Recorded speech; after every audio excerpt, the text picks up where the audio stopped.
This break is brought to you by Netflix. For a free 30-day trial, head over to netflix.com/GameBreakerTV. Now, hello again, my name is Olivia Grace, and just today, Blizzard community manager Daxari posted a blog about preparing for patch 5.3 escalation. Now, there are a few considerable changes coming in patch 5.3, which Daxari is covering in this article, and I thought I'd sum up some of the more important, the more weighty ones for you here today on Gamebreaker. So let's get started. The experience required to level from 85 to 90 has been reduced by 33%.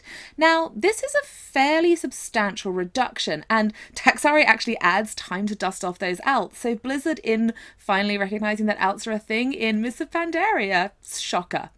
Yay! That's great. So what else? Moving on. The Void Binders are coming back. The Void Binders, if you don't remember, were the little ethereal kind of pinkish dudes who used to hang out with the Transmog guy, the Void Storage guy, and the Reforging guy. So wherever those guys hang out, wherever you used to visit those guys, they're back. Excellent. So with their return from presumably the Void, they have brought the return of the item upgrade system with some pretty substantial changes. So in summary, yes, item upgrades are back. Mostly for PvE, but a little bit for PvP as well. Let's explain the PvP changes quickly. Items from Season 13 are not upgradable. Not upgradable, not at all, not even a little bit, not even the tiniest little item upgrade will be available for Season 13 items from the Void Binders. However, Season 12 items will be upgradable. So if you had a Season 12 item that was bought with Conquest that you want to upgrade, you can do so still for the original Conquest cost, being 750 Conquest points per 4 item levels, with a maximum 8 item level total upgrade. So, honor points. Now, this one's a little bit more tricky because it seems to me that there is either an error in the blog or a discount. And I am saying at this point that error in the blog is more likely. So Daxari is saying that those Dreadful Gladiators honor items, which have upgrades available, will be upgradable at their original cost, which he cites as 750 honor points for an 8 item level upgrade. Now, the original cost was actually 1500 honor points for an 8 item level upgrade. So it's possible that there's an error there. We will have to wait and see, but let's assume that there is an error because it's better to be delighted than disappointed. Moving on to the PvE side of things, there are considerable discounts available for PvE upgrades. Items upgraded with Valor will now cost just 250 Valor points to upgrade by 4 item levels, again with a maximum of 8 item levels available. So this is a pretty substantial discount, and a similar, although not quite so large, discount is in place for Justice items, which will now cost 750 Justice points to upgrade for 8 item levels, with just one 8 item level upgrade being available. Daxari adds that this will apply retroactively to all items for both the Valor and the Justice side of things that could be upgraded. So if you had, say, Mogishan Vault's Raid Finder item that you desperately wanted to upgrade, or indeed things like the Darkmoon trinket. Some of those are really good.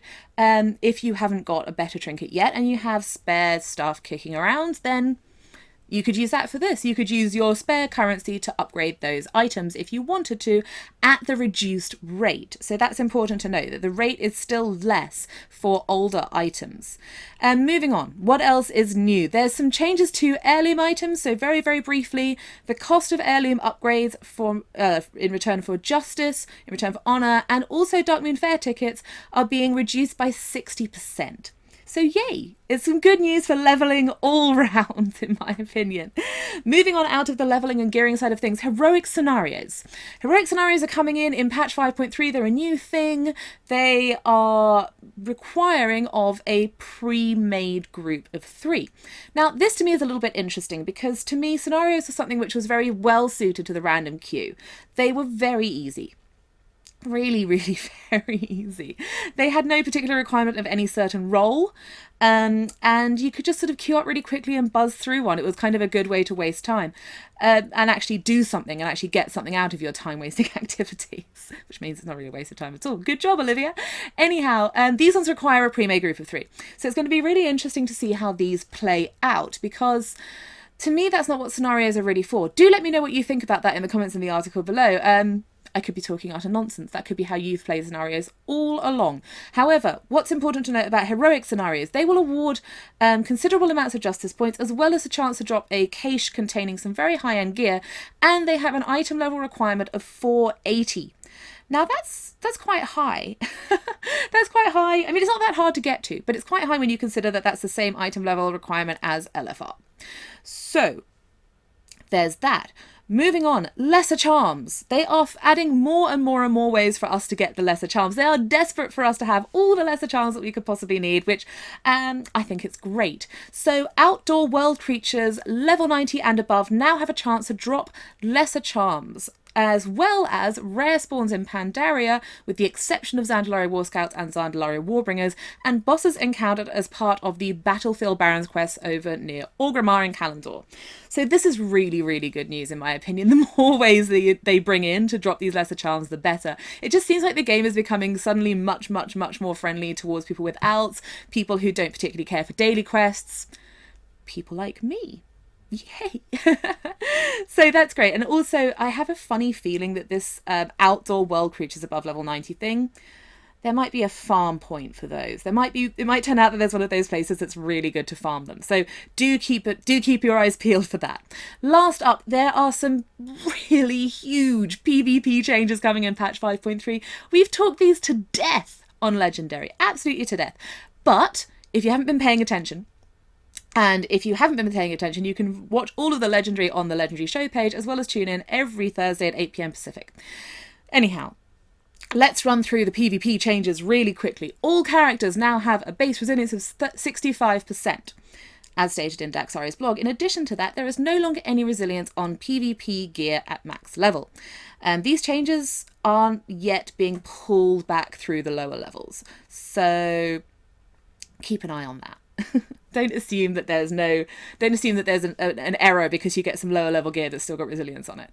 Anyhow, battle fatigue, which is the thing which reduces healing against other players, now reduces the effectiveness of healing and absorb by 45%.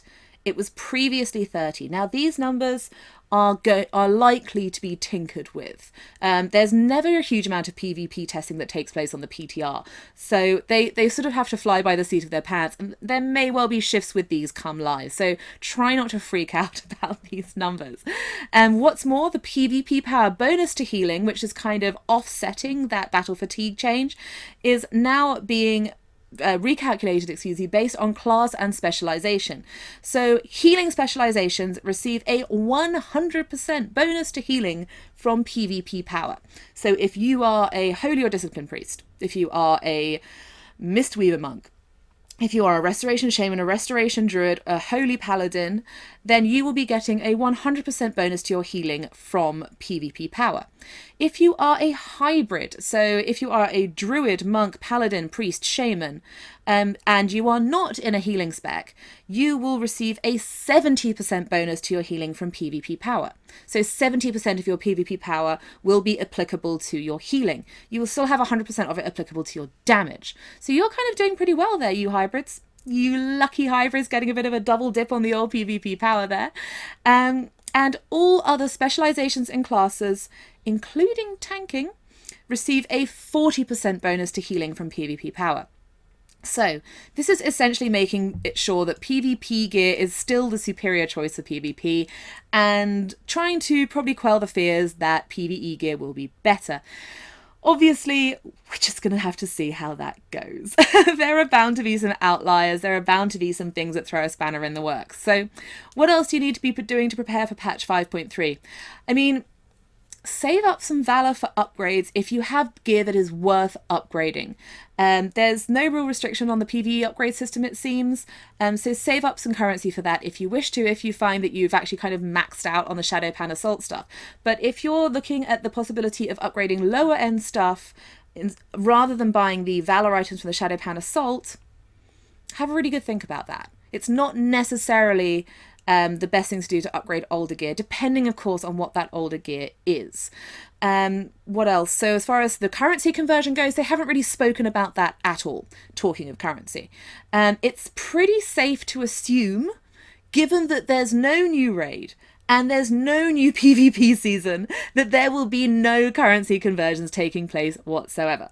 There wasn't the last time around, so let's assume that there won't be this time around. It's a pretty safe assumption, but I'm saying it's an assumption because I guess you never know. They might change their minds at the very last second, although I really, really doubt it. I really, really do doubt it. So now I guess that the blog has come out, it's kind of time to start getting excited about patch 5.3. So do tell me what you think about it in the comments in the article below. Are you excited? Do you think these are good changes? Do you think these are terrible changes? What are you going to be doing first in patch 5.3? Do let me know, guys. I hope this has been useful. And as always, keep it locked and dialed to Gamebreaker TV for all your gaming needs.